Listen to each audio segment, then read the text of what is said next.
মহিষাসুর চেদগ ভক্ত, আজ আমি তোমার তো বিষয় সন্তুষ্ট হয়ে ছুটে এসেছি তোমার সম্মুখে। একটিবার মন খুলে চেদগ ভক্ত, একটিবার মন খুলেছে দেখো। কে কি আমার সময়ে করলে ধ্যান ভঙ্গ? আমি আমি তোমার আরাধ্য দেবতা ব্রহ্মদেব। ওগো ঠাকুর ব্রহ্মদেব, ওহে সৃষ্টিকর্তা ব্রহ্মদেব, এসেছেন প্রভু এই অধমের কাছে, এই অধমের তো বিষয় সন্তুষ্ট হয়ে।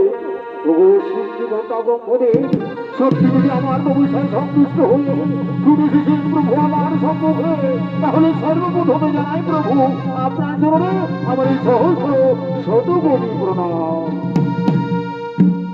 সুস্বাস্থ্য দীর্ঘজীবী হ ভক্ত, বলে ভক্ত কেন মরি করিস আরাধন, আজ আমি তোমার মনোবাঞ্ছা নিশ্চয় করিব পূরণ। ভগবান ঠাকুর